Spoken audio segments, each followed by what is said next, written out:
প্রিয় মুসলিম এবং অমুসলিম ভাই ও বোনেরা, আসসালামু আলাইকুম ওরহমতুল্লাহি ওবারাকাতুহু। আল্লাহর দয়া, শান্তি ও রহমত আপনাদের সবার উপরে বর্ষিত হোক। আমি আপনাদের হোস্ট ইউসুফ চেম্বার্স আপনাদের স্বাগত জানাই আমাদের এই সিরিজ অনুষ্ঠানে, যার শিরোনাম Ramzan, a date with doctor Zakir. আজকে আমাদের আলোচনার টপিক হল রমজানের প্রারম্ভিক কথা। ডক্টর জাকির, আসসালামু আলাইকুম ওরহমতুল্লাহি ওবারাকাতুহু। ওয়ালাইকুম আসসালাম রহমতুল্লাহ বারাকাতুহু। ডক্টর জাকির, প্রথমে আপনি রমজানের সংজ্ঞাটা যদি না বলেন, তাহলে এই প্রারম্ভিক কথা আসলে সম্পূর্ণ হবে না। তাই আপনি কি আমাদের প্রথমে রমজানের সংজ্ঞা সম্পর্কে বলবেন? আলহামদুলিল্লাহ, ওয়াসসালাতু ওয়াসসালাম আলা রাসূলিল্লাহ ওয়া আলা আলিহি ওয়া সাহবিহি আজমাইন। রমজানের মূল আরবি শব্দটা হচ্ছে রামিদা বা আররামদা, যার অর্থ তীব্র ঝলসানো, উত্তাপ আর শুষ্ক। রমজানের আরও একটা মূল আরবি শব্দ হচ্ছে রামাদা, যার অর্থ সূর্যের আলোয় তপ্ত বালি। ইসলামিক পরিভাষায় এই রমজান শব্দটা বোঝানো হয়েছে পাকস্থলীর ভেতরে পিপাসার কারণে তীব্র ঝলসানো উত্তাপ। মুসলিমরা রোজা রাখলে তাদের সবারই পিপাসা লাগে, এতে করে পাকস্থলীয় উত্তপ্ত হয়ে যায়। এটাই হলো রমজান। এছাড়াও রমজানের আরও একটা অর্থ আছে। অর্থটা হচ্ছে যে ভালো জিনিসগুলো এ সময় খারাপ জিনিসগুলোকে জ্বালিয়ে পুড়িয়ে দেয় মুসলিমদের। তাহলে রমজান হলো সেই মাস যে সময় ভালো কাজগুলো খারাপ কাজকে জ্বালিয়ে পুড়িয়ে দেয়। যেভাবে সূর্যের আলো মাটিকে জ্বালিয়ে দেয়, একইভাবে। আর উত্তাপ, এটা দিয়ে যে কোনো বস্তুর আকার বা আকৃতি বদলে ফেলা যায়। একইভাবে রমজান মাস মানুষের আধ্যাত্মিক আর নৈতিক বিষয়গুলোর আকার আকৃতি একেবারে বদলে দেয়। এজন্যই এই মাসটাকে বলা হয় রমজান। দ্বিতীয় আরেকটা সংজ্ঞা জানতে চাইব, সেটা হলো সাওম অথবা রোজা। আমরা সাধারণত এটাকে রোজা বলেই ডেকে থাকি। আপনি কি এখন আমাদের বলবেন যে এই সাওম অথবা রোজা বলতে আসলে কি বোঝানো হয়? সাওম একটা আরবি শব্দ, এক বচন। সিয়াম হলো বহু বচন। সাওম বা সিয়াম এই শব্দটা এসেছে আরবি শব্দ সামাহ থেকে, যার অর্থ নিজেকে বিরত রাখা, সংযত রাখা সাধারণ জিনিস থেকে। হতে পারে সেটা খাওয়া, পান করা বা কথা বলা। আর যে ব্যক্তি সাওম পালন করে, এসব থেকে বিরত থাকে, সেই ব্যক্তিকে বলা হয়ে থাকে সায়েম। পবিত্র কোরআনে এই শব্দটা আছে সূরা মারিয়াম অধ্যায় নম্বর 19 আয়াত নম্বর 26। ফেরেশতাগণ তখন কথা বলছেন মরিয়ম আলাইহিসসালামের সাথে। তিনি ছিলেন যীশুখ্রিস্ট আলাইহিসসালামের মা। সেখানে এই শব্দটা আছে। এই আয়াতটা পড়লে দেখবেন যে আমি আল্লাহর উদ্দেশ্যে সাওম রাখার মানত করেছি। তবে এখানে এই সাওম শব্দটা রোজা, এটা দিয়ে পানাহার থেকে বিরত থাকার কথা বলা হয়নি। এখানে অর্থ হলো কথা বলা থেকে বিরত থাকা। কারণ যদি প্রসঙ্গটা দেখেন, যদি এর আগের আয়াতটা দেখেন পবিত্র কোরআনে সূরা মারিয়াম অধ্যায় নম্বর 19 আয়াত নম্বর 25, বলা হয়েছে যে আল্লাহ সুবহানাহু ওয়া তাআলা মরিয়মকে বলছেন, আল্লাহ তাকে শান্তিতে রাখুন, যে খেজুর গাছের কাণ্ডে নাড়া দাও, তাহলে পাকা খেজুর মাটিতে পড়বে। এর পরের আয়াতে সূরা মারিয়াম অধ্যায় 19 আয়াত 26 বলছে, সেগুলো থেকে আহার করো, পান করো। এরপর বলা হয়েছে, তুমি যদি তখন কোনো মানুষকে দেখো, তাদের বলো, আমি আল্লাহর উদ্দেশ্যে সাওম পালন করছি, আজ আমি কোনো মানুষের সাথে কথা বলবো না। তাহলে যেহেতু এখানে কথা না বলা বোঝাতে সাওম শব্দটা ব্যবহার করা হয়েছে, এর মানে কথা বলা থেকে বিরত থাকা।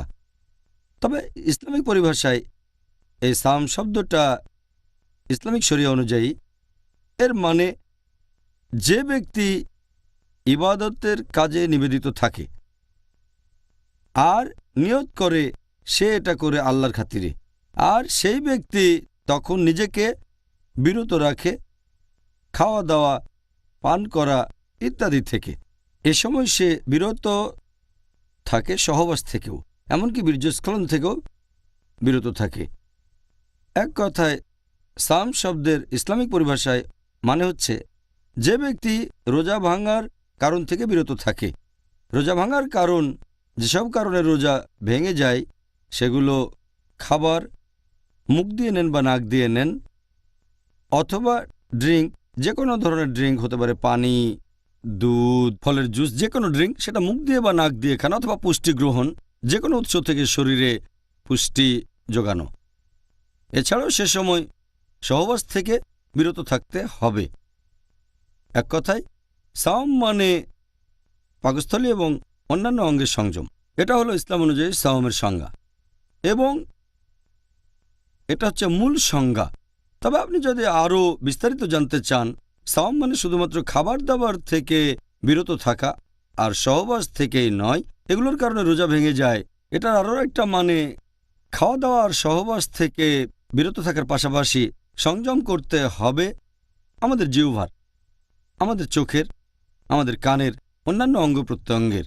আর সেজন্যই আমরা যখন সাওম শব্দটা ব্যবহার করি, আমাদের নবী মুহাম্মদ সাল্লাল্লাহু আলাইহি ওয়াসাল্লাম বলেছেন, এটার উল্লেখ আছে সহিহ বুখারীতে ৩ নম্বর খণ্ড, বুক অব ফাস্টিং, হাদিস নম্বর 1903। আমাদের প্রিয় নবী বলেছেন, যে ব্যক্তি মিথ্যা কাজ আর মিথ্যা কথা বলা থেকে বিরত থাকে না, সংযত থাকে না, অশ্লীলতা করে, সেই ব্যক্তির পানাহার থেকে বিরত থাকায় আল্লাহর কোনো প্রয়োজন নেই। তার মানে খাওয়া দাওয়া বন্ধের পাশাপাশি মিথ্যে কাজ আর মিথ্যে কথা বলা থেকে আপনাকে বিরত থাকতে হবে। আর আমাদের নবী মুহাম্মদ সাল্লাল্লাহু আলাইহি ওয়াসাল্লাম এই কথাটা আবারও বলেছেন। আমাদের প্রিয় নবী মুহাম্মদ সাল্লাল্লাহু আলাইহি ওয়াসাল্লামের হাদিস, একটা সহিহ হাদিস আছে সহিহ তাগরিবে, খণ্ড নম্বর 1, হাদিস নম্বর 1068। নবী সাল্লাল্লাহু আলাইহি ওয়াসাল্লাম বলেছেন যে কোনো ব্যক্তি রোজা রাখার সময় পানাহার থেকে বিরত থাকবে, পাশাপাশি বিরত থাকবে মিথ্যা কথা বলা থেকে, অশ্লীল কথা থেকে। যদি কেউ তার উপর রেগেও যায়, তার সাথে তর্ক করে অথবা ঝগড়াঝাটি করে, সে তখন বলবে আমি রোজা আছি, আমি রোজা আছি। তাহলে আমরা বুঝতে পারছি যখন কেউ রোজা রাখবে তখন সে 3টা কাজ থেকে নিজেকে বিরত রাখবে। 1 নম্বর হচ্ছে পাকস্থলী আর অন্যান্য অঙ্গ প্রত্যঙ্গ। রোজা ভাঙার মতো কাজ থেকে বিরত থাকবে, যেমন খাবার দাবার, পানীয় আর সহবাস। দ্বিতীয়টা অন্যান্য অঙ্গ প্রত্যঙ্গ, জিহ্বা, চোখ, কান, হাত পা, এগুলোর সংযম করতে হবে। জিহ্বার সংযম মানে পেছন থেকে কারো নিন্দা করবে না, কারণ আমি কুৎসা রটাবে না, মিথ্যে কথা বলবে না, অহেতুক গল্পগুজব করবে না, কারণ আমি মিথ্যে কথা রটাবে না, অশ্লীলতা থেকে বিরত থাকবে। এরপর চোখের সংযম মানে সে এমন জিনিসের দিকে তাকাবে না যেগুলোর অনুমতি নেই, যেমন কোনো মহিলাকে দেখলে মাথা নিচু করে নেবে। রোজা রেখে অনইসলামিক সিনেমা দেখবে না, অনইসলামিক ম্যাগাজিন পড়বে না। তারপর কানে সংযম মানে এমন কিছু শোনা থেকে বিরত থাকবে যেগুলো হারাম, যেগুলো নিষিদ্ধ, যেমন মিউজিক শোনা থেকে বিরত থাকা, অনইসলামিক গান বাজনা শোনা থেকে বিরত থাকা। এভাবে শরীরের অন্যান্য অঙ্গ প্রত্যঙ্গ রোজা থাকবে। তৃতীয়টা হচ্ছে রোজা থাকা অবস্থায় মনের সংযম, এমন কাজ থেকে বিরত থাকবে যেগুলো আল্লাহর ইবাদত থেকে দূরে নিয়ে যাবে আপনাকে, ইসলাম থেকে দূরে। এই হলো সাওম শব্দের সামগ্রিকভাবে অর্থটা। সুবহানাল্লাহ, আমি যা ভেবেছিলাম এটা তার চাইতেও আরও অনেক বিস্তারিত। ধন্যবাদ ডক্টর জাকির। রমজান মাস বাদে আর কোনো বাধ্যতামূলক রোজা কি আছে যেটা আমাদের মুসলিমদের অবশ্যই পালন করা উচিত? রোজাকে প্রধানত 2 ভাগে ভাগ করা যায়। একটা হলো ফরজ রোজা, যেটা আবশ্যিক, আরেকটা ঐচ্ছিক রোজা, ইচ্ছে করলে করতে পারেন, এটা আবশ্যিক না। এই রোজা নিয়ে আমরা 31তম পর্বে আলোচনা করব।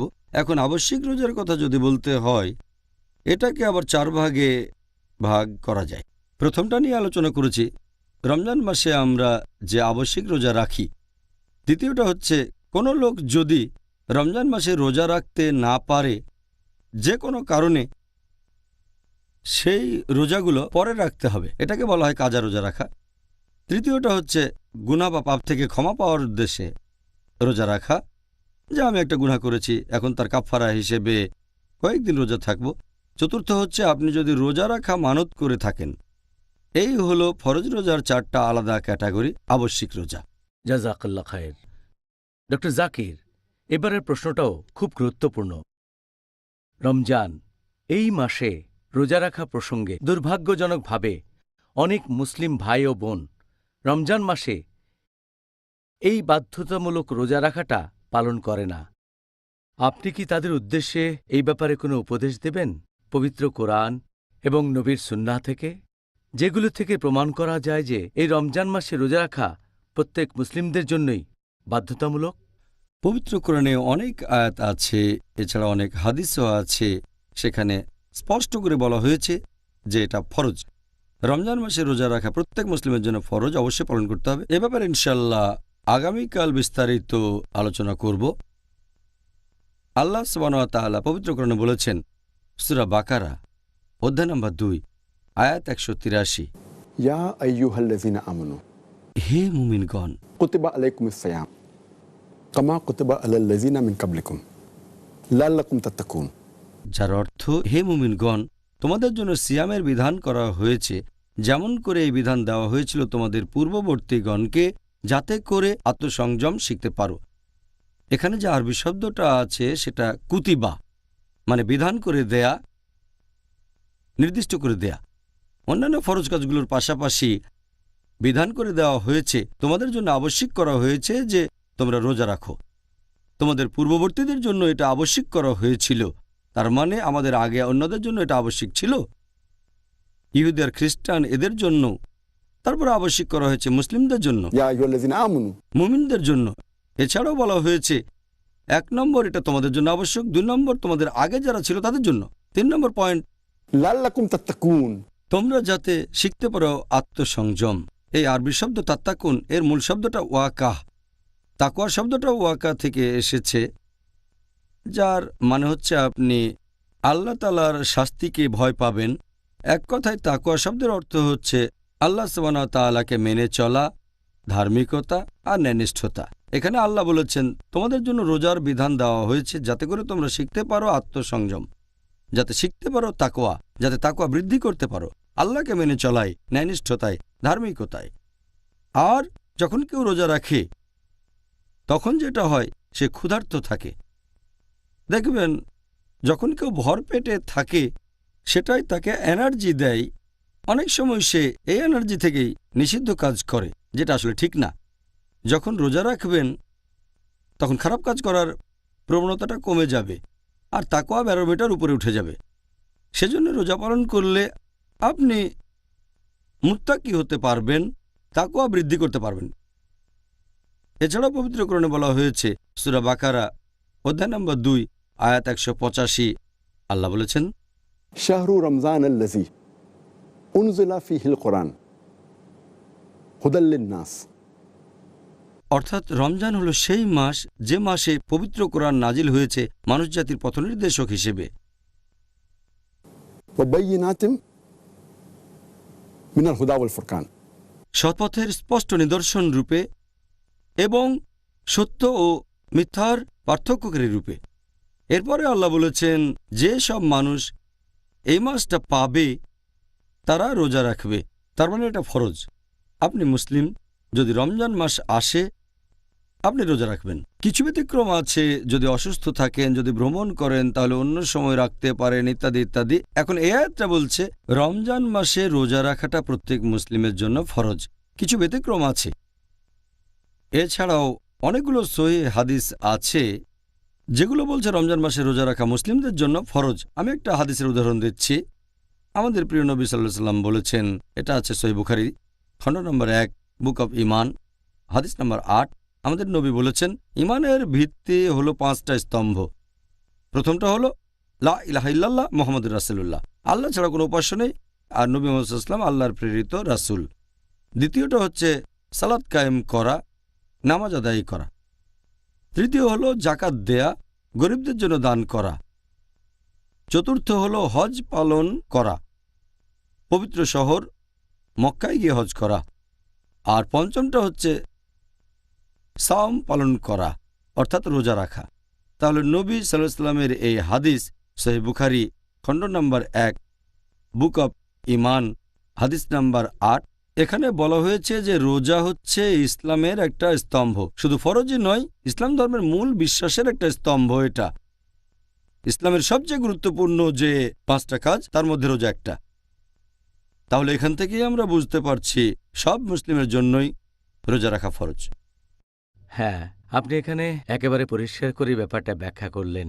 এখন সবার উচিত এই উপদেশগুলো নিয়ে রমজান মাসে রোজা রাখা। ইনশাআল্লাহ। এবারে পরের প্রশ্নটা হলো রোজা রাখার ইতিহাস নিয়ে। রোজা রাখার এই যে সময়টা বা যেসব কারণে এই রোজা ভেঙে যায়, এ সম্পর্কে আপনি আগেই বলেছেন।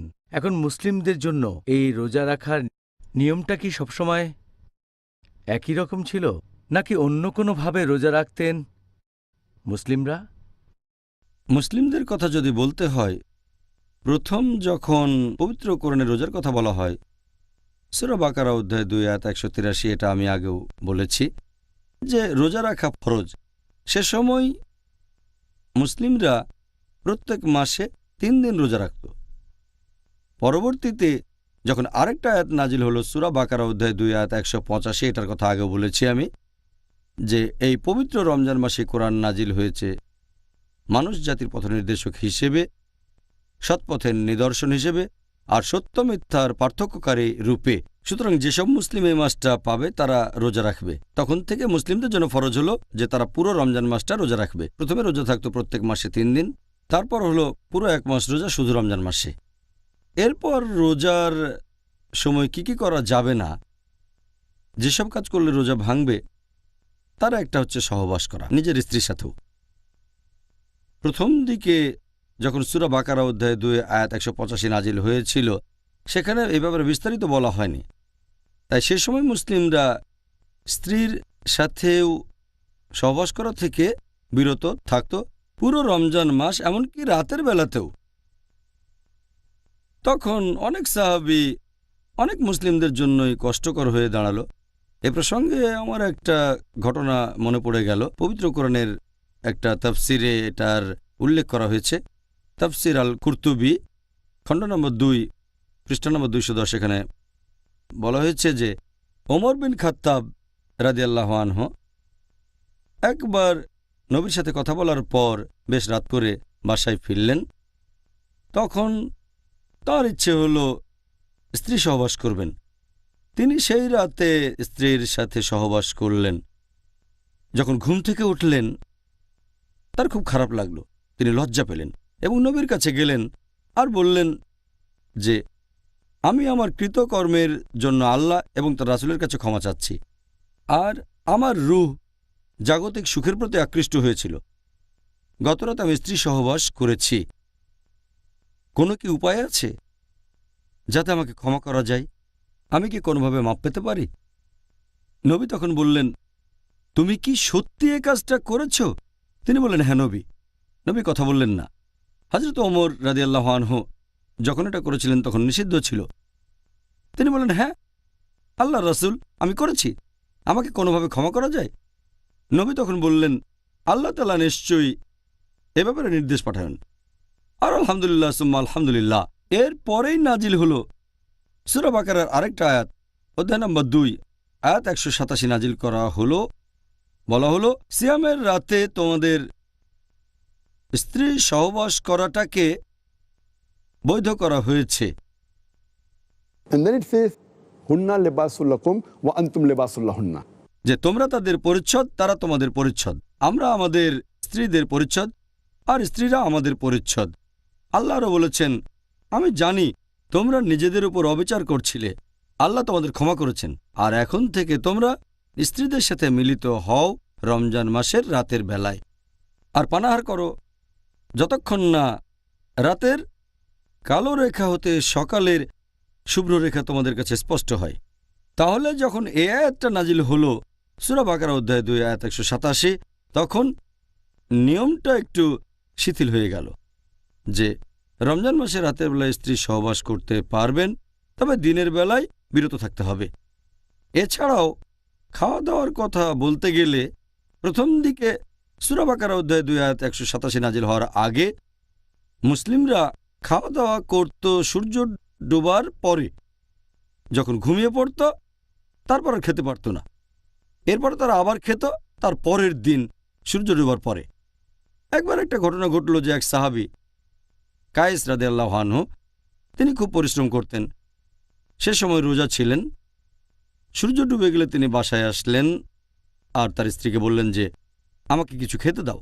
স্ত্রী বললেন ঘরে তো কোনো খাবার নেই, আমি বাইরে থেকে খাবার নিয়ে আসি। তার স্ত্রী খাবার আনতে চলে গেলেন। কায়েস খুবই ক্লান্ত ছিলেন, সারাদিন কাজ করেছেন। তার স্ত্রী খাবার নিয়ে আসতে আসতে তিনি ঘুমিয়ে পড়লেন। যখন স্ত্রী খাবার নিয়ে ঘরে আসলেন তিনি দেখলেন যে তার স্বামী ঘুমিয়ে পড়েছেন। তাহলে তো কিছু করার নেই, ঘুমিয়ে পড়লে তো আর খাওয়া যাবে না। এভাবে সেই রাতে তিনি কিছু খেলেন না। পরের দিনও রোজা থাকলেন আর সেদিন বিকেলের দিকে অসুস্থ হয়ে পড়লেন। লোকজন তখন নবীর কাছে বলল যে এরকম ঘটনা ঘটেছে, একবার ঘুমিয়ে পড়লে তো আর খাওয়া যাবে না। তারপর কোরআনের এই আয়াতটা নাজিল হলো, সূরা বাকারা অধ্যায় 2 আয়াত 187। বলা হয়েছে সিয়ামের রাতে স্ত্রী সহবাস এবং পানাহার করতে পারবে যতক্ষণ না রাতের কালো রেখা সকালের শুভ্র রেখা থেকে স্পষ্ট হয়। তখন থেকে হলো সেই নিয়ম যেটা এখন আমরা মানি, যে রোজা মানে আপনি খাবার পানীয় বা পুষ্টি থেকে বিরত থাকবেন, সহবাস করা থেকেও বিরত থাকবেন, সূর্যোদয় থেকে শুরু করে সূর্যাস্ত পর্যন্ত। আর নিয়ত করবেন যে এটা করছেন আল্লাহ তাআলার জন্য, এটা ইবাদতের একটা অংশ। এটা হলো সংক্ষেপে আমাদের রমজানের ইতিহাস। ব্যাপারটা খুব ইন্টারেস্টিং। আমরা সাহাবীগণের তুলনায় অনেক বেশি সুবিধা পেয়েছি, আলহামদুলিল্লাহ। ডক্টর জাকির, এখন আপনি আমাদের একটু আগেই বললেন রোজা রাখার ইতিহাস সম্পর্কে। মুসলিমরা প্রথম দিকে রোজা রাখত 3 দিন, পরবর্তীতে 1 মাস। এই বিষয়টাকে পবিত্র কোরআনের পরস্পর বিরোধী বলা যায় কি? পবিত্র কোরআনে পরস্পর বিরোধী কোনো কথা নেই। আল্লাহ পবিত্র কোরআনে বলেছেন সূরা নিসা অধ্যায় নম্বর 4 আয়াত নম্বর 82, अफला यतदब्बरुन कुरान वलौ काना मिन इंदि गैरिल्लाह लवजदु फी इख्तिलाफन कसीरा। তারা কি কোরআন সম্বন্ধে অনুধাবন করে না? কোরআনের ব্যাপারে এটা কি বুঝতে পারে না? এটা যদি আল্লাহ ব্যতীত অন্য কারো কাছ থেকে আসতো তাহলে সেখানে অনেক অসঙ্গতি থাকত। তাহলে কোরআনের কোনো আয়াতই পরস্পর বিরোধী হবে না। তবে কিছু ব্যাপার রদ হয়ে যায়, লোকে এগুলোকে ধরে। আমার মতে এটা পরস্পর বিরোধী কিছু নয়। রদ হওয়া মানে যেটা আগে নাজিল হয়েছিল। আর পবিত্র কোরআন বলছে সূরা বাকারা অধ্যায় নম্বর 2 আয়াত 106, আমি কোনো আয়াত রহিত করলে বা বিস্তৃত হতে দিলে তা থেকে উত্তম অথবা তার সমতুল্য আয়াত নাজিল করি। তাই অনেক সময় দেখবেন যে জিনিসগুলো হারাম অথবা ফরজ করা হয়েছে তা বলা হয়েছে ধাপে ধাপে। এমন না যে কঠিন কাজকে সহজ করা হয়েছে, মাঝে মাঝে কঠিন কাজ সহজ হয়ে গেছে। আবার কোনো কাজ আগে সহজ ছিল, অনেকেই করত, পরে কঠিন হয়ে গেছে। যেমন ধরেন অ্যালকোহলকে যেভাবে নিষিদ্ধ করা হয়েছে। এ সম্পর্কে প্রথম নাজিল হওয়া আয়াত সূরা বাকারা অধ্যায় 2 আয়াত 219 বলছে যে অ্যালকোহলের মধ্যে, মাদকদ্রব্যের মধ্যে আছে লাভ এবং ক্ষতি, লাভের চেয়ে ক্ষতি বেশি। এখানে হারাম বলা হয়নি, সাবধান করা হয়েছে যে লাভের চেয়ে ক্ষতি বেশি। এরপর সূরা নিসা অধ্যায় 4 আয়াত 43 বলছে যখন তোমরা নেশাগ্রস্ত থাকবে তখন নামাজ পড়ো না। এটা কিন্তু বলা হয়নি যে যখন নামাজ পড়বে না তখন মাদকদ্রব্য নিতে পারো। এটা বলা থাকলে একটা সমস্যা হয়ে যেত। এখানে বলা হচ্ছে যখন নামাজ পড়বে তখন নেশাগ্রস্ত থেকো না।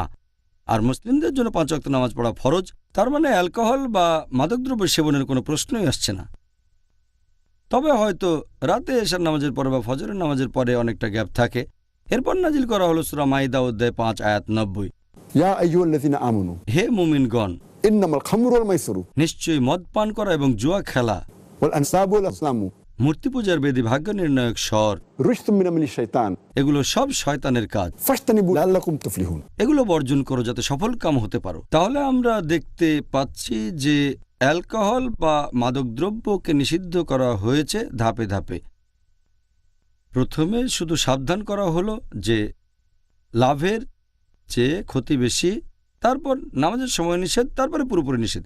একইভাবে রোজার ব্যাপারেও কোরআনে কোনো আয়াতই পরস্পর বিরোধী হবে না। অনেকে এভাবে বলে যে কোরআনে এখন একটা বলছে তারপরে অন্য কথা। আমি তাদের সঙ্গে একমত নই। রদ করা মানে পরস্পর বিরোধী নয়। এর মানে হচ্ছে সূরা মাইদা অধ্যায় 5 আয়াত 90, এর মধ্যে সেই দুটো আয়াতও আছে। এটা যখন সব সময় নিষিদ্ধ তাহলে নামাজ পড়ার সময়ও নিষিদ্ধ হবে। একইভাবে সূরা বাকারা অধ্যায় 2 আয়াত 183, এখানে বলা হয়েছে যে রোজা রাখা ফরজ, এখানে 3টা দিন নির্দিষ্ট করে দেওয়া হয়নি। এই নিয়মটা এসেছে অন্য জায়গা থেকে, কোরআন নির্দিষ্ট করে বলেনি, শুধু বলেছে রোজা রাখা ফরজ। এরপর সূরা বাকারা অধ্যায় 2 আয়াত 185 বলছে যে তোমরা পুরো রমজান মাস রোজা রাখবে। তাহলে প্রথম দিকে মুসলিমরা যে মাসে 3 দিন রোজা রাখত, এটা তারা জেনেছিল অন্য জায়গা থেকে। যদি কোরআনে কথা বলতো যে মাসে 3 দিন রোজা রাখবে, এমন হলে 1 মাসের কথাটা পরস্পর বিরোধী হয়ে যেত। এছাড়াও প্রথম দিকে মুসলিমরা যেটা করতো, সূরা বাকারা অধ্যায় 2 আয়াত 184 বলছে যে তোমরা রোজা রাখবে, তবে রোজা রাখতে যারা পারবে না বিভিন্ন অসুবিধার কারণে, তাদের অপশন দুটো, হয় রোজা রাখবে নয়তো গরিব কোনো লোককে খাইয়ে দেবে, অভাবগ্রস্তকে। তখনকার দিনে এটা ফরজ ছিল না। যদি রোজা রাখা কঠিন হয়ে যায়, রোজা থাকতে পারেন অথবা গরিব লোককে খাওয়াতে পারেন, রোজা রাখাটা বেশি ভালো, ফরজ না। এই আয়াতটা প্রথমে, তারপর যখন সূরা বাকারা অধ্যায় 2 আয়াত 185 নাজিল হলো, তখন রোজা সবার জন্য ফরজ হয়ে গেল। প্রথমে আয়াতটাতে বলা হয়েছে তাদের কথা যারা অসুস্থ, খুবই অসুস্থ, অথবা যারা অনেক বয়স্ক, তার মানে তাদের ইচ্ছা আছে কিন্তু শারীরিকভাবে তারা রোজা রাখতে সক্ষম না। তাহলে যদি অসুস্থ থাকেন, হয়তো অনেক দিন ধরে বিছানায় পড়ে আছেন, সুস্থ হয়ে উঠছেন না, অথবা আপনার বয়স অনেক বেশি, এখন আর রোজা রাখতে পারছেন না, প্রত্যেকটা দিনই আমাদের বয়স বেড়ে চলেছে, তাহলে যদি কষ্ট করে রোজা রাখেন ভালো, তা না হলে অভাবগ্রস্ত লোককে খাইয়ে দেন, কোনো গরিবকে। একইভাবে সহবাসের ক্ষেত্রেও নিয়মটা, প্রথম দিকে নিয়মটা ছিল পুরো রমজান মাসে স্ত্রীর সাথে সহবাস করতে পারবেন না পুরো 1 মাস।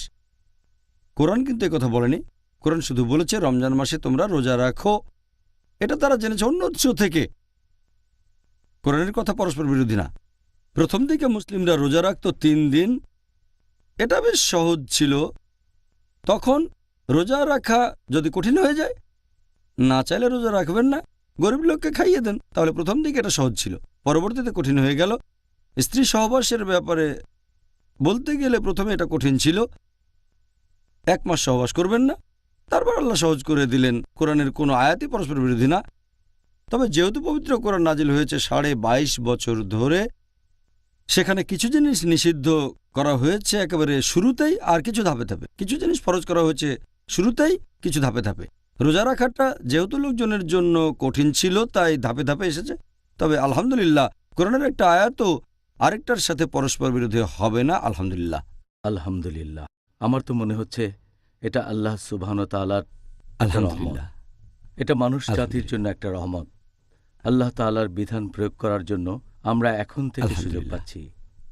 পরের প্রশ্ন, এই প্রশ্নটাও যথেষ্ট গুরুত্বপূর্ণ।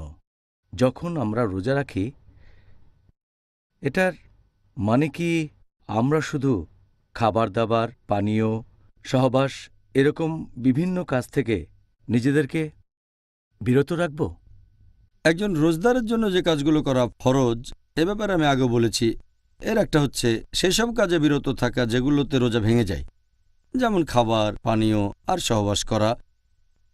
তবে এগুলো ছাড়াও আরেকটা গুরুত্বপূর্ণ জিনিস হচ্ছে রোজার নিয়ত, রোজার উদ্দেশ্য। যে কোনো কাজ নিয়ত ছাড়া আখিরাতের জন্য সেটা মূল্যহীন। একটা নিয়ত থাকতেই হবে। সেজন্য নিয়ত, উদ্দেশ্য খুব গুরুত্বপূর্ণ। কারণ আমরা রোজা রাখছি আল্লাহ তাআলার সন্তুষ্টি লাভের জন্য। এটা এক ধরনের ইবাদত। যদি এই নিয়তটা না থাকে, তাহলে সেটা হয়ে যাবে সাধারণ কাজ। যেমন ধরেন, কেউ হয়তো রাজনৈতিক কারণে রোজা রাখে, কেউ হয়তো রোজা রাখে প্রতিবাদ জানানোর জন্য, অনশন করেও রোজা রাখতে পারে, হাঙ্গার স্ট্রাইক, আমি খাবো না হাঙ্গার স্ট্রাইক, হয়তো কিছু দাবি আদায়ের জন্য এভাবে অনশন করছে। আবার কেউ রোজা রাখতে পারে স্বাস্থ্যগত কারণে, হয়তো ডায়েটিংয়ের জন্য, সে রোজা রাখতে পারে ওজন কমানোর জন্য, রোজা রাখতে পারে কোনো চিকিৎসার জন্য। তবে এইসব রোজায় সেরকম কোনো নিয়ত থাকে না। নিয়ত হবে আল্লাহ তাআলাকে সন্তুষ্ট করা। আর সেজন্যই ইসলামিক শরিয়া অনুযায়ী রোজার সময় শুধু বিভিন্ন কাজ থেকে বিরত থাকলেই চলবে না, শুরুতে একটা নিয়তও থাকতে হবে। আর নিয়ত ছাড়া রোজা রাখাটা অর্থহীন। এটা খুবই গুরুত্বপূর্ণ। রোজা সহ অন্যান্য আরও কাজেও নিয়ত করাটা হচ্ছে আবশ্যিক। আমাদের প্রিয় নবী মুহাম্মদ সাল্লাল্লাহু আলাইহি ওয়াসাল্লাম বলেছেন, এটা উল্লেখ আছে সহিহ মুসলিমে, খণ্ড নম্বর 2, বুক অব জাকাত, অধ্যায় নম্বর 370, হাদিস নম্বর 2198, আমাদের প্রিয় নবীজি বলেছেন যে যখন তোমরা তোমাদের স্ত্রীর সাথে সহবাস করার নিয়ত করবে, তোমাদের নিয়ত হবে পরোপকার করার সমান। সাহাবেগণ বললেন, স্ত্রীর সাথে সহবাস করা পরোপকার কিভাবে হে আল্লাহর রাসূল? নবী বললেন, তোমরা যদি এমন কারোর সাথে সহবাস করো যে তোমার স্ত্রী নয়, যে কাজটা করা বেআইনি, সেটা তো পাপ, তাই না? তারা বললেন, ইয়া রাসূলুল্লাহ, হ্যাঁ এটা পাপ। তাহলে তুমি তোমার স্ত্রীর সাথে সহবাস করলে তো গুনাহ হবে না, আর নিয়ত করবে, সেজন্যই এটা হবে একটা ভালো কাজ। তার মানে নিয়ত খুবই গুরুত্বপূর্ণ। যখনই নিয়ত করেছেন সেজন্য সব পাবেন। আর আল্লাহ পবিত্র কোরআনে বলেছেন, সূরা বাইয়িনা, অধ্যায় নম্বর 98, আয়াত নম্বর 5, বলা হয়েছে, আল্লাহ আদেশ দিয়েছেন যে শুধুমাত্র তার ইবাদত করো, আনুগত্যে, বিশুদ্ধ চিত্তে এবং একনিষ্ঠভাবে। এখানে আরবি শব্দটা হচ্ছে লিয়াবুদু, যার অর্থ ইবাদত করা। তবে আবুদু এর অর্থ বিনম্র হওয়া। এই লিয়াবুদু সাধারণভাবে এটার অর্থ ইবাদত করা, আসলে এর অর্থ হবে বিনম্র হওয়া। এখানে আরেকটা আরবি শব্দ হচ্ছে মুখলিসুন, যার অর্থ বিশুদ্ধ চিত্তে একনিষ্ঠভাবে ইবাদত করা। আমরা শুধুমাত্র আল্লাহর ইবাদত করব তার উদ্দেশ্যে, এটাই হবে আমাদের নিয়ত, এটাই হবে আমাদের উদ্দেশ্য। আল্লাহ পবিত্র কোরআনে বলেছেন, সূরা বাকারা, অধ্যায় নম্বর 2, আয়াত নম্বর 29, যে তিনি পৃথিবীর সব কিছু তোমাদের জন্য সৃষ্টি করেছেন।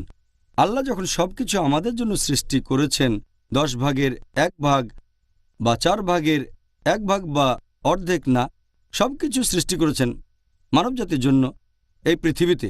আর সেজন্যই আমরা শুধু তার ইবাদত করব, অন্য কারো নয়। যদি আল্লাহর ইবাদতের পাশাপাশি অন্য কারো ইবাদত করি, তাহলে সেটা মূল্যহীন। আমরা শুধুমাত্র আল্লাহর ইবাদত করব, অন্য কারো নয়। এটা বলা যাবে না যে 2 রাকাত নামাজ পড়ব আল্লাহর জন্য আর 2 রাকাত অন্য কারোর জন্য। বলতে পারবো না যে একটা ছাগল কোরবানি দিলাম আল্লাহর জন্য, আরেকটা অন্য রাজার জন্য। আমাদের সব ইবাদত হবে শুধুমাত্র আল্লাহ তাআলার উদ্দেশ্যে, অন্য কারো নয়। এখানে কয়েকটা হাদিসের কথা বলি। প্রথম হাদিসটা আছে সহিহ বুখারীতে, যে ওমর রাদিয়াল্লাহু আনহু তিনি বলেছেন যে আমাদের প্রিয় নবী মুহাম্মদ সাল্লাল্লাহু আলাইহি ওয়াসাল্লাম বলেছেন, ইন্নামাল আমালা বিন্নিয়া, তোমাদের কাজের ভিত্তি হচ্ছে নিয়ত, তোমাদের কাজের বিচার করা হবে নিয়ত দিয়ে। আর যদি কেউ আল্লাহ এবং তার রাসূলের উদ্দেশ্যে হিজরত করে, সে হিজরত করেছে আল্লাহ এবং তার রাসূলের জন্য। কিন্তু যদি কেউ হিজরত করে পৃথিবীর ধন সম্পদের উদ্দেশ্যে অথবা বিয়ের উদ্দেশ্যে, সে হিজরত করেছে সম্পদ আর বিয়ের জন্য। নিয়ত খুবই গুরুত্বপূর্ণ, যে কাজটা কেন করছেন, হিজরত কেন করছেন, জিহাদ কেন করছেন। তাহলে নিয়ত খুবই গুরুত্বপূর্ণ যে কোনো ধরনের ইবাদতেই। এর মধ্যে সাওমও আছে, মানে রোজা। জাযাকাল্লাহ খায়ের। ডক্টর জাকির, এবারে নিয়ত নিয়ে আমাদের আরও প্রশ্ন এই বিষয়টাতেই আছে। কেউ যদি রোজা রেখে, তাকে কি এজন্য সবসময় আগে নিয়ত করতে হবে? আর দ্বিতীয়ত, নিয়ত করার সময়টা আপনি কি এই ব্যাপারে কিছু বলবেন? নিয়তের কথা যদি বলতে হয়, এটা আগেও বলেছি যে নিয়ত করাটা ফরজ। নবী মুহাম্মদ সাল্লাল্লাহু আলাইহি ওয়াসাল্লাম বলেছেন, এটার উল্লেখ আছে সুনান আন-নিসাইতে, বুক অব ফাস্টিং, হাদিস নাম্বার 2331। আমাদের প্রিয় নবী বলেছেন, সেই লোকের রোজা কবুল হবে না যদি সে আগের রাতে কোনো নিয়ত না করে। তার মানে সবার জন্য যেটা ফরজ, রোজা রাখা। এখানে বলা হয়েছে যে আগের রাতে নিয়ত করাটা হচ্ছে ফরজ। সেটা আগের রাতের যে কোনো অংশে করতে পারেন। আপনি ফজরের ওয়াক্তের ঠিক আগেও নিয়ত করতে পারেন, তাতে কোনো সমস্যা নেই। নিয়ত আপনি রাতের যে কোনো সময় করতে পারেন। একজন লোক রমজান মাসের শুরুতে নিয়ত করতে পারে, এই নিয়তটা সারা মাস বজায় থাকবে। যদি না সে রোজা ভাঙে অসুস্থতা বা ভ্রমণের কারণে, তখন আবার নিয়ত করতে হবে। তবে মাত্র একবার নিয়ত করলেও চলে। অনেক মানুষের মধ্যে এরকম ভুল ধারণা আছে যে শব্দ করে নিয়ত করাটা আবশ্যিক। এটা আসলে ঠিক না। মুখে শব্দ করে বলতে হবে না যে রোজা রাখার নিয়ত করছি, কারণ আমি এই নিয়ত করেছি মন থেকে।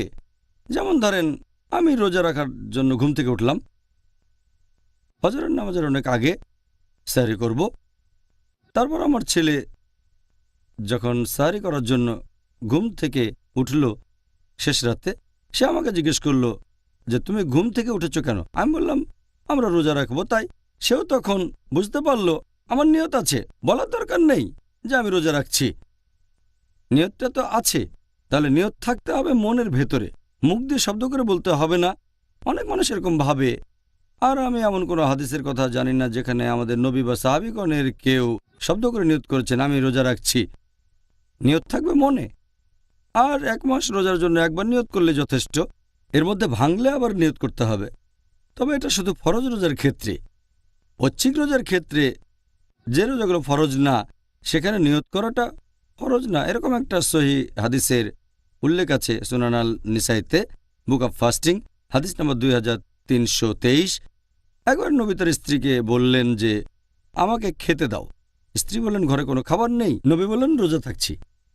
তার মানে আগের রাতে তার রোজা রাখার নিয়ত ছিল না, তিনি সেই সময়ই রোজাটা রাখলেন। ভোরবেলা থেকেই না খেয়ে আছেন, তবে রোজা রাখার নিয়তটা করলেন সকালে। তাহলে ঐচ্ছিক রোজার ক্ষেত্রে নিয়ত করাটা আবশ্যিক কিছু না। তবে যদি ঐচ্ছিক রোজাটা গুরুত্বপূর্ণ হয়ে থাকে, যেমন আশুরা, মুহররম মাসের 10 তারিখ অথবা হতে পারে আরাফাতের দিন, এসব ক্ষেত্রে আগের রাতে নিয়ত করাটা উচিত, কারণ এই রোজাগুলো খুব গুরুত্বপূর্ণ। অন্যান্য ঐচ্ছিক রোজাগুলোর ক্ষেত্রে আগের রাতে নিয়ত করাটা আবশ্যিক না। নিয়তের ক্ষেত্রে আরও 3টা জিনিস খুবই গুরুত্বপূর্ণ। 1 নাম্বার, যদি কেউ জোর করে আর তখন কোনো নিয়ম ভাঙলে মাপ পাওয়া যেতে পারে, অথবা ভুল করে যদি কেউ নিয়ম ভাঙে, আল্লাহ পবিত্র কোরআনে বলেছেন সূরা নাহল অধ্যায় নম্বর 16 আয়াত নম্বর 106, যদি কেউ আল্লাহর উপর ঈমান আনে তারপর যদি সে অবিশ্বাসের কোনো কাজ করে, তার মানে কুফরি করে, যদি জোর করা না হয়, তার মানে জোর জবরদস্তির কারণে যদি কুফরি বা শিরক করেন, আল্লাহ ক্ষমা করতে পারেন। যদি কেউ জোর করে কারো রোজা ভাঙিয়ে দেয় কিন্তু তার নিয়ত আছে, আল্লাহ ক্ষমা করতে পারেন। আর আল্লাহ কোরআনে বলেছেন সূরা বাকারা অধ্যায় 2 আয়াত নম্বর 286 যে হে প্রতিপালক, আমাদের পাকড়াও করো না, আমাদের তুমি দায়ী করো না যদি আমরা কখনো বিস্মৃত হয়ে যাই অথবা ভুল করে ফেলি। তাহলে যদি কেউ রোজার সময় ভুল করে পানি খেয়ে ফেলে, আল্লাহ ক্ষমা করতে পারেন, অথবা যদি কোনো রকম ভুল করে, আল্লাহ হয়তো ক্ষমা করবেন। এ ব্যাপারে পরে আলোচনা করব। সুবহানাল্লাহ, আপনি অনেক গুরুত্বপূর্ণ কিছু কথা জানালেন। আমি শিওর দর্শকরাও এই অনুষ্ঠানটা দেখে দারুণভাবে উপকৃত হবেন ইনশাআল্লাহ, ইনশাআল্লাহ।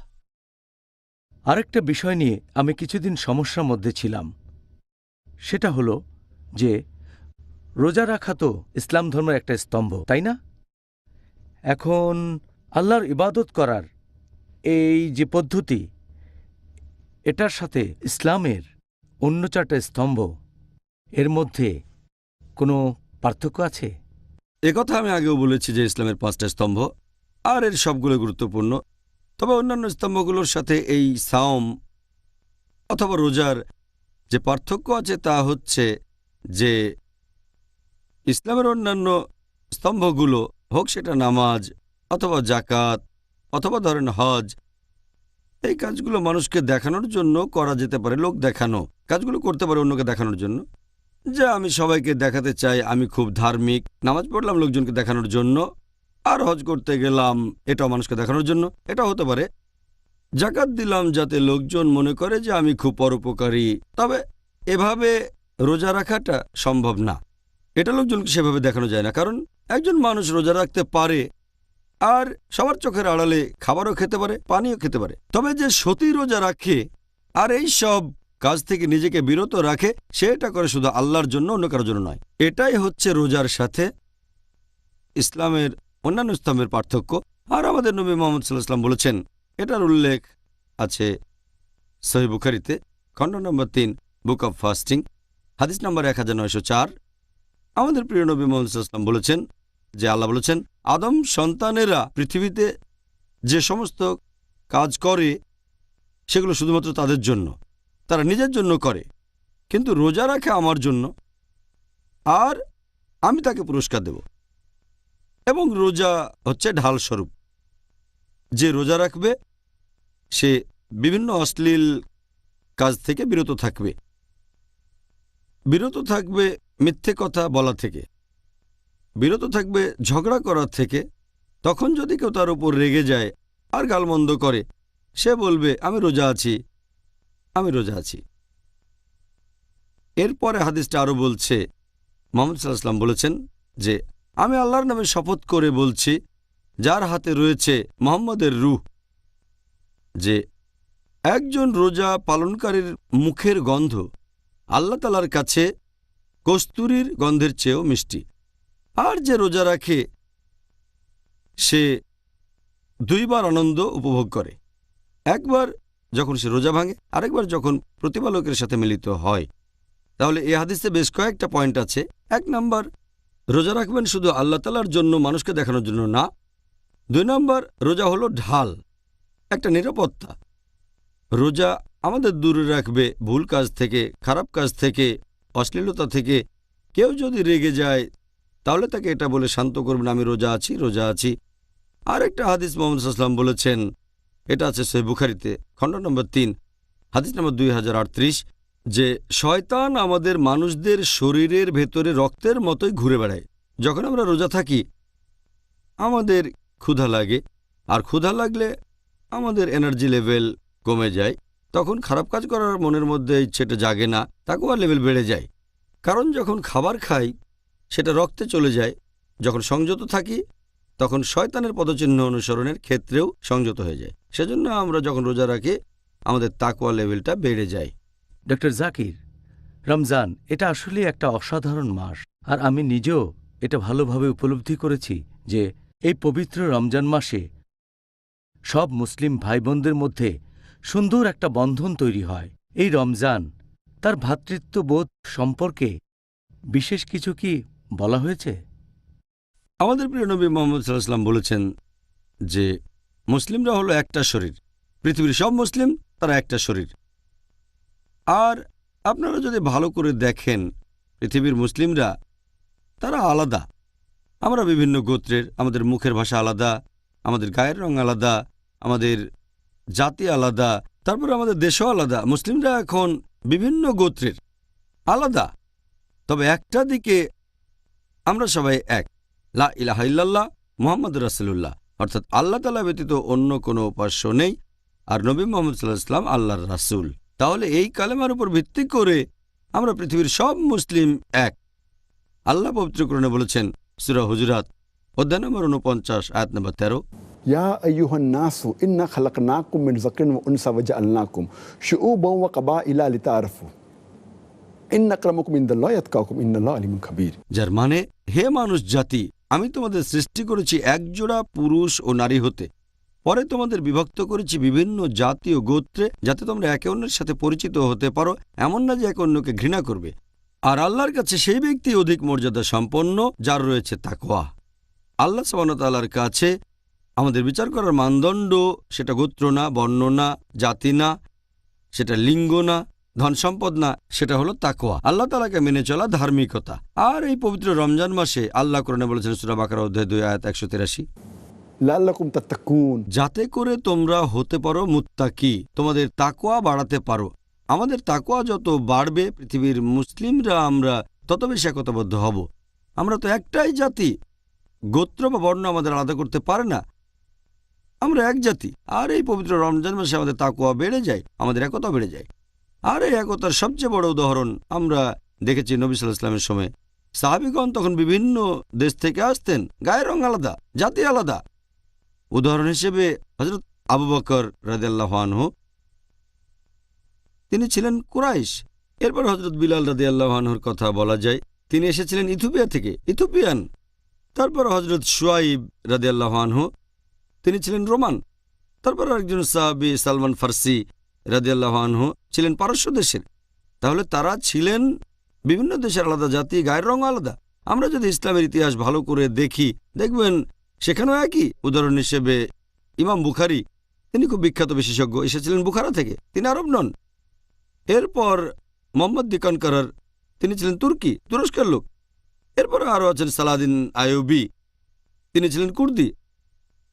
আরও বলা যায় আল্লামা ইকবাল এসেছেন ভারত থেকে। তাহলে আমরা দেখতে পাচ্ছি যে মুসলিমরা পৃথিবীর যে কোনো প্রান্তের হতে পারে।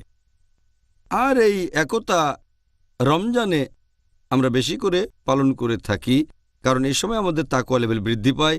আমাদের নবী মুহাম্মদ সাল্লাল্লাহু আলাইহি সাল্লাম বলেছেন, এটা আছে সহিহ বুখারীতে, খণ্ড নম্বর 1 হাদিস নম্বর 468, নবী মুহাম্মদ সাল্লাল্লাহু আলাইহি ওয়াসাল্লাম বলেছেন, একজন বিশ্বাসী মুসলিম একজন মুমিন আরেকজন মুসলিমের কাছে দেয়ালে বসানো ইটের মতো এই কথা বলে এইভাবে হাত চাপ। আমাদের প্রিয় নবী আরও বলেছেন, এই হাদিসটা আছে সহিহ মুসলিমে, খণ্ড নম্বর 4, হাদিস নাম্বার 6219, যে আমাদের নবী বলেছেন, একজন মুসলিম কখনোই আরেকজন মুসলিমের উপর অত্যাচার করবে না, সে তাকে বাধা দেবে না, তার কাছে মিথ্যে বলবে না, সবসময় সত্যি কথা বলবে। আর একজন মুসলিম কখনোই আরেকজন মুসলিমের বিরুদ্ধে যাবে না। নবী আমাদেরকে এরকম একতার কথাই শিখিয়েছেন। এটা আমরা ভালোভাবে বুঝতে পারি এই পবিত্র রমজান মাসে। জাজাকাল্লাহ খায়ের। ডক্টর জাকির নায়েক, আপনি আজকে খুব সুন্দর করে আর নিখুঁতভাবে বিভিন্ন প্রশ্নের উত্তর দিলেন রমজানের প্রারম্ভিক কথা প্রসঙ্গে। ভাই ও বোনেরা, আশা করি আজকের অনুষ্ঠানে ডক্টর জাকির নায়েকের উত্তর শুনে আপনারা সবাই আমার মতোই উপকৃত হয়েছেন। জাজাকাল্লাহ খায়ের। আমরা এতক্ষণ ধরে ডক্টর জাকির নায়েকের কথা শুনলাম, আলহামদুলিল্লাহ। ভাই ও বোনেরা, আগামীকাল আপনাদের সাথে আবার দেখা হবে, আর সেদিন আমাদের আলোচনার টপিক হবে কখন রোজা রাখা বাধ্যতামূলক আর অব্যাহতি আছে। আসসালামু আলাইকুম ওয়া রাহমাতুল্লাহি ওয়া বারাকাতুহু।